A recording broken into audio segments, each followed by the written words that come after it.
buscar. Deus fez uma coisa comigo que eu jamais pensei que Ele faria. Eu cresci numa igreja em que o pastor era um engenheiro pós-graduado,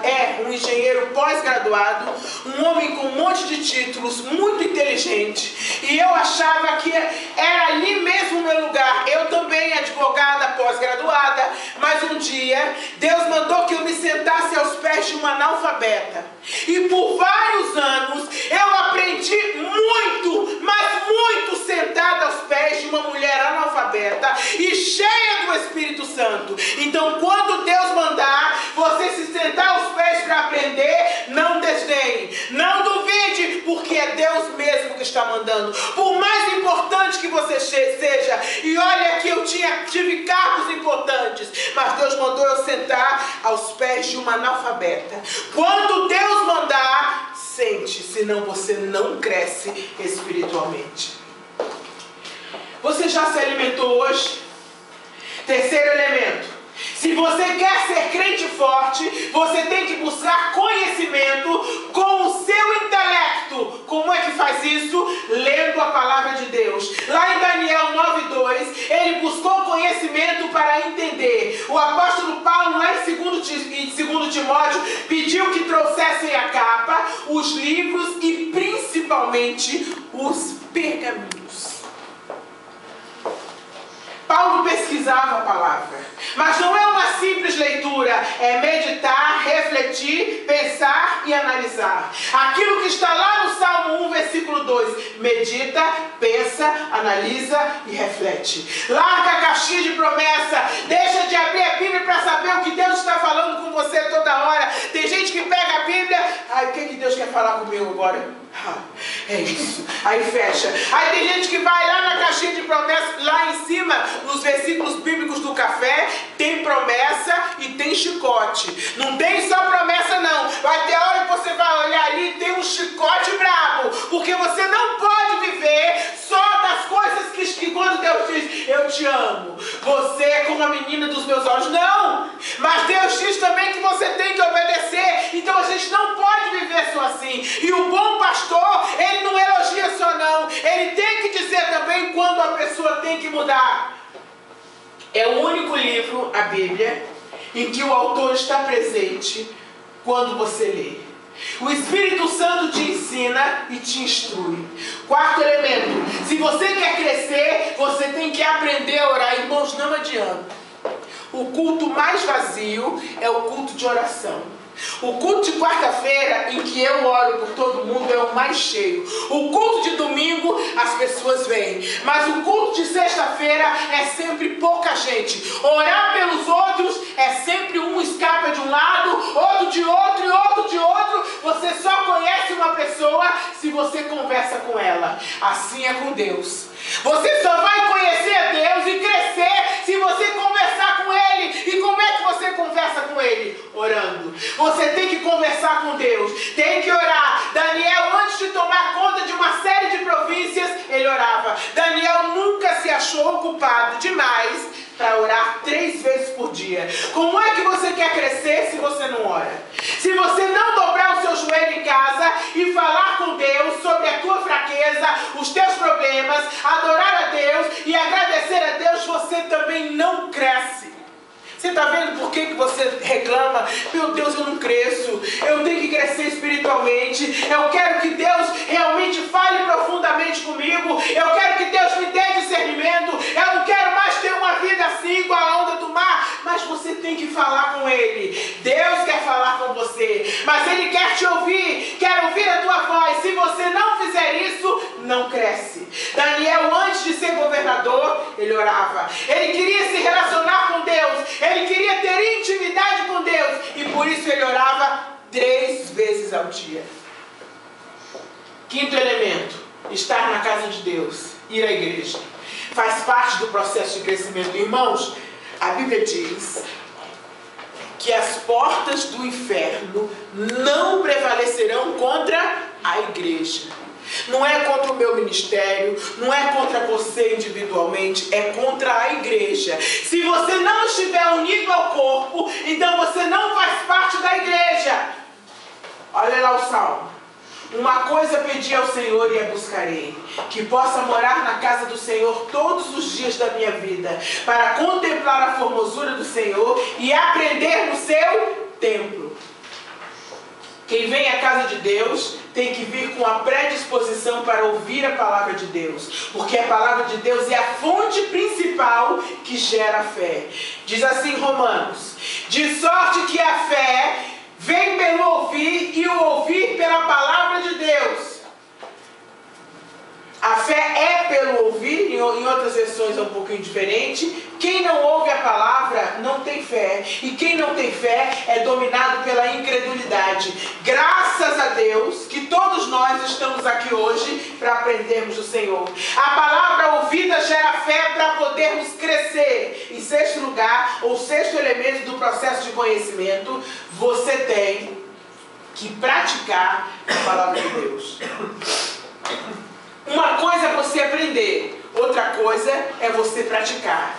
Lá em Mateus 7:24 está escrito assim: todo aquele, pois, que escuta essas minhas palavras e as pratica, assemelhá-lo-ei ao homem prudente que edificou a sua casa sobre a rocha. E desceu a chuva, e correram os rios, e assopraram ventos, e combateram aquela casa, e ela não caiu, porque ela estava edificada sobre a rocha. Você está entendendo por que ele é assim, ó?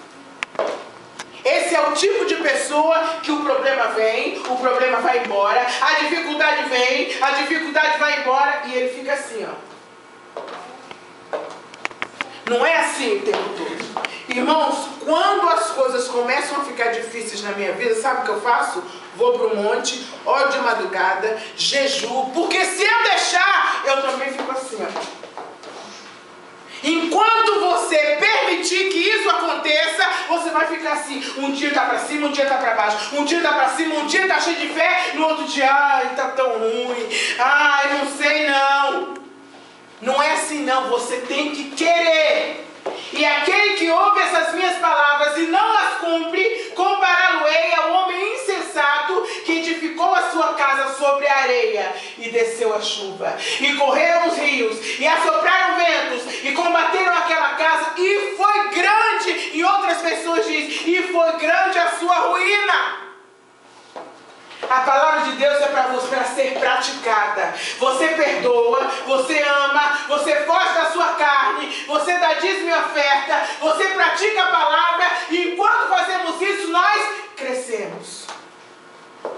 Porque se você diz, eu digo para Ana Paula, você, Ana Paulas, vocês têm que perdoar.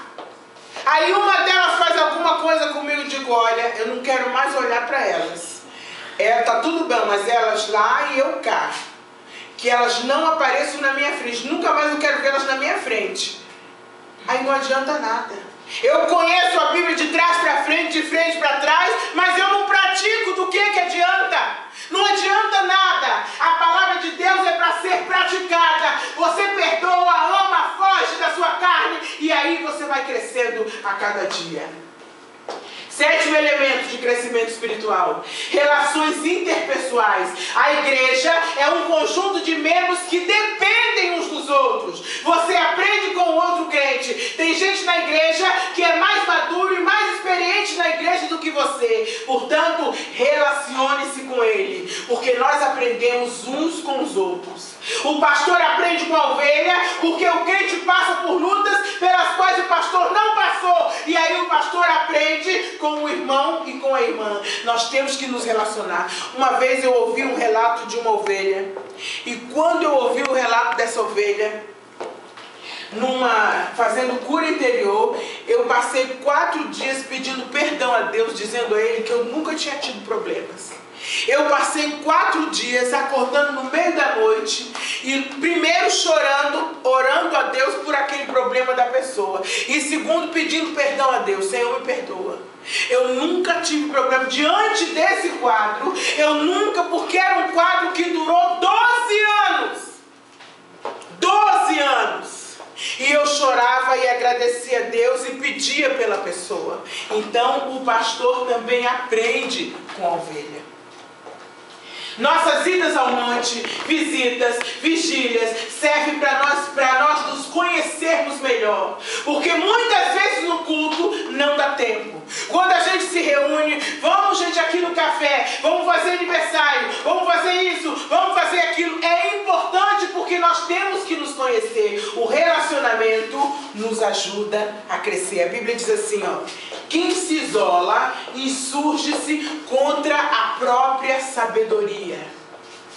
Quando você convida um outro crente para sair, tomar um café ou ir à sua casa, ouça o testemunho dele. Como é que ele se converteu e você vai aprender também. Se você trabalha em alguma área na igreja, você vai crescer. Quem serve a Deus cresce. Cresce na graça, cresce no conhecimento e na unção de Deus. Quando você trabalha e exercita a mordomia cristã, você cresce. Se você evangelizar, você vai crescer. Você não tem ideia de como você cresce ao abrir a sua boca para evangelizar. Eu estava aflita para que esse café começasse logo. Aflita. Porque nós temos que evangelizar. Eu evangelizo desde os 14 anos de idade. E há pessoas que jamais tiveram coragem de abrir a boca para pregar o evangelho. Nós temos que fazer isso. Faz parte da nossa vida cristã. Se Deus deu algo para você, você tem que dividir com essa pessoa. Olha, fulano, eu não posso fazer muito por você, mas vamos orar, eu vou te levar ali na igreja, então eu vou marcar um dia uma coisa, vamos conversar. E aí você também, não só o pastor, mas você também orar por essa pessoa. Não podemos ser crentes teóricos. Nós ouvimos o evangelho, mas não temos vivência do evangelho, porque não trabalhamos em nenhum setor da vida cristã. Nós usamos a Deus para nos dar coisas, para nos curar, nos abençoar e outras coisas. Nós dizemos: Senhor, me dá um escape porque eu estou sendo perseguido. Nós usamos a Deus, mas muitas vezes nós não vivemos o evangelho. Nós somos o instrumento mais importante da obra de Deus. Deus quer usar você com autoridade e poder. Você quer os dons espirituais? Deus vai te dar se você se dispuser a usá-los. Os dons não são para você. Se Deus te der o dom de visão, não é para você ficar tirando farinha por aí. Olha, eu tive uma visão com você, eu vi que você estava assim. Não, os dons são para a igreja, para a edificação da igreja. Você quer ter uma mão cheia de dons? Use-os para a edificação da igreja, não para você se achar melhor do que qualquer pessoa. Deus quer onde eu parei? Deus vai te dar se você se dispuser a usá-los. Se Ele te der palavra de sabedoria, eloquência na palavra, você vai ter que usar. Se Ele te der dom de profecia, é para edificar a vida das pessoas e não para dizer que Deus não se agrada que você entristeça o profeta. É verdade, Deus não se agrada quando alguém entristece ou maltrata o profeta dele. Isso está lá na Bíblia. Mas não é para se sentir melhor do que os outros que Deus te dá o dom de profecia. Se Ele te der um dom de curar, é para você orar pelos enfermos. O dom de visão é para você ver e entregar o que você viu. Sabe por quê? Você tem que crescer na graça e no conhecimento. Com a graça, você enxerga o mundo espiritual. E com o conhecimento, você compreende e consegue discernir o que acontece à sua volta. Não é para o seu bel prazer. Leva tempo. Ninguém alcança a maturidade de um dia para o outro. É preciso que você tenha paciência e perseverança para crescer. Pode passar, querido. Não vai precisar de 20 anos, não. Mas também não se torna maduro com um mês. Se você perseverar em crescer, você vai ver as marcas do crente maduro em você. Agora vamos dizer quais são as marcas do crente forte. Eu já estou terminando. Mas aí você diz: tudo bem, Mara, você apontou, você disse o que eu preciso fazer para crescer, você disse o que é o crente carnal, o que é o crente que não cresce, vocês sabem como é que é. Mas o que é que eu faço para crescer? E como nós já mostramos que para crescer você tem que falar com Deus, você tem que orar, você tem que se relacionar com as pessoas, você tem que falar dele para as outras pessoas. Tudo bem, mas quando é que eu vou perceber quais são as marcas do maduro na minha vida? Como é que eu sei que um crente é maduro? Essas são as marcas das marcas. Perfeição é só no céu. Todos nós temos que ter plena consciência disso. Eu tenho um monte de defeitos, eu preciso melhorar em um monte de coisas. Todos nós temos falhas e defeitos. Aqui nós manifestamos caráter de Deus, mas temos defeitos. Mas o que é um crente maduro e forte? A primeira marca do crente maduro está lá em Romanos 15, versículo 1. Mas nós que somos fortes, devemos suportar as fraquezas dos fracos e não agradar a nós mesmos. Ih, pastor, olha como é fraca. Ih, olha só como erra. Olha só o que ela faz de errado. Olha só o fulano como é que é, tudo errado. Olha só, não, senhor. Se você for maduro, você vai aprender uma coisa chamada misericórdia. Irmãos, a maioria das vezes, Deus mostra. O fulano vai lá, dá umas voltinhas, a fulana vai lá, dá umas voltinhas, senta na minha frente, Deus mostra. E a pessoa pensa que eu não sei.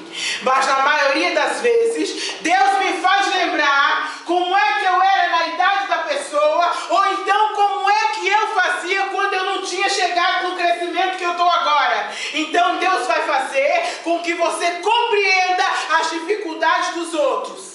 E na maioria das vezes Deus não vai vir com a chibata. Olha, você não, de jeito nenhum. Filho, você precisa mudar. Filho, se você quiser eu vou te ajudar a mudar. É assim que funciona. Muitas vezes a pessoa pensa que eu não sei, porque na maioria das vezes eu não digo nada. Principalmente quarta-feira. Às vezes a pessoa senta aqui do meu... Eu sei quando eu estou na frente de uma prostituta. Eu sei quando estou na frente de um homossexual. Eu sei quando estou na frente de quem está traindo marido, traindo esposa. Eu sei. Mas não é para eu dizer e envergonhar a pessoa. É para eu principalmente orar e dizer à pessoa, Jesus te ama. Porque se você só... Eu sei, muitas vezes o que está acontecendo com você, o que está acontecendo na sua casa, Deus mostra. Quando você se torna, é por isso que é importante você ter os dons. Deus vai começar a te dar discernimento. O dom não é só para mim. A Bíblia é muito clara. É para todos aqueles que creem. Se você crer, Deus vai entregar o dom para você. Se você crer, Deus vai mostrar as coisas para você. Se você sair da multidão e começar a crescer espiritualmente, você se torna amigo de Deus e Deus vai mostrar para você o que está acontecendo. Isso não é privilégio meu. Eu não sou ninguém especial. Eu sou uma pessoa normal, que acredita em Deus, que tem fé e que está buscando desesperadamente crescer em Deus. Só isso. Eu não sou aquela pessoa que Deus olha de lá, olha, isso aí. É uma pessoa que eu escolhi para ir. Não, irmãos. A Bíblia é muito clara. Todos nós somos especiais para Deus. Todos nós, Deus quer dar dons para todos nós. Eu dizia isso no direito e digo isso novamente aqui na área espiritual. Eu dizia, gente, eu não sou superdotada, eu não sou gênio, eu não sou nada disso, eu sou uma pessoa esforçada. E é a mesma coisa na vida espiritual. A segunda marca do crente maduro, o crente maduro não acha que o que ele faz é melhor do que aquilo que os outros fazem. Crente maduro passa por cima dos seus sentimentos e perdoa, mesmo estando certo e o outro errado. O crente maduro, ele nunca vai achar que o outro prega melhor, canta melhor, ora melhor, de jeito nenhum. Ele tem consciência, é a mesma coisa, quanto mais você sabe, mais você tem consciência de que precisa aprender. Eu conheço quando uma pessoa é intelectual, quando uma pessoa tem conhecimento profundo, porque ela sabe que ela tem consciência de que tem que saber mais. Ela tem consciência de que não domina. O neófito não, ele acha que ele sabe. A pessoa que não tem conhecimento, ela sempre acha que ela sabe alguma coisa. Mas quem tem conhecimento tem a noção de que ela não domina tudo. É por isso que nós não podemos achar que nós somos melhores do que os outros. A segunda marca do crente maduro é o fato dele ser fiel. O crente maduro